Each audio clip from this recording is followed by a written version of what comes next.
एक शानदार बर्फ का महल में स्नो क्वीन रहती थी, जो बहुत खूबसूरत और नेक दिल थी।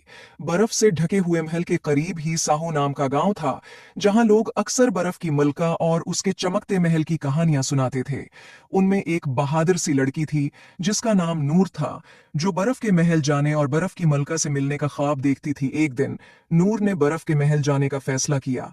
उसने अपने सबसे गर्म कपड़े पहने और दौड़ दौड़ तक चमकते महल की तरफ रवाना हो गई। सफर तवील और खतरनाक था, लेकिन नूर का अज़्म कभी कम न हुआ। जब नूर महल के करीब पहुंची, तो उसने देखा उसकी खूबसूरत दीवारें चमकते हुए बर्फ से बनी थीं और बर्फ के टुकड़े हीरों की तरह चमक रहे थे। वो बड़े दरवाजे के करीब पहुंची। नूर ने दरवाजे को छुआ तो एक परी नमोदार हुई। कौन हो तुम और यहाँ क्यों आई हो? नूर ने कहा, मैं बर्फ की मलका को देखने आई हो। परी ने कहा, उसके लिए तुम्हें एक फूल लाना होगा, तभी यह दरवाजा खुल सकता है। और वो फूल तुम्हें जंगल में एक झील के किनारे मिलेगा।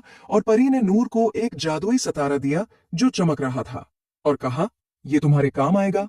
नूर ने जंगल में जाने का फैसला किया। जंगल में चलते चलते वो एक झील तक पहुंची और उसने वो फूल तलाश किया। नूर ने फूल को देखा और उतारने की कोशिश की, तो बहुत से मगरमच्छ ने हमला कर दिया। नूर देखकर डर गई, मगर फिर उसने बहादुरी से उनका मुकाबला किया और फूल हासिल कर लिया। नूर फूल लेकर महल गई। दरवाजा खुद ब खुद खुल गया।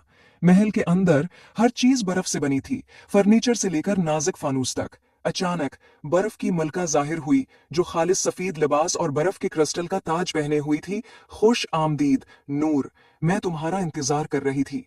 तुम्हारी बहादुरी और अज़्म ने तुम्हें यहां तक पहुंचाया है। नूर हैरत ज़दा होकर झुक गई। बर्फ की मलका ने नूर को शानदार बर्फानी मुजस्मे और दलक्ष बर्फानी बाग दिखाए। जब सूरज गुरूब होने लगा और बर्फ पर सुनहरी रोशनी बिखरने लगी, तो बर्फ की मलका ने नूर को एक खास हार दिया, एक बर्फ का लाकट जो जादुई रोशनी से चमक रहा था। ये तुम्हारी हर मुश्किल में मदद करेगा, बर्फ की मलका ने कहा। नूर ने बर्फ की मलका का शुक्रिया अदा किया और वो वापस गायों की तरफ रवाना हो गई। उम्मीद है आपको स्टोरी पसंद आई होगी। Please like and subscribe my YouTube channel.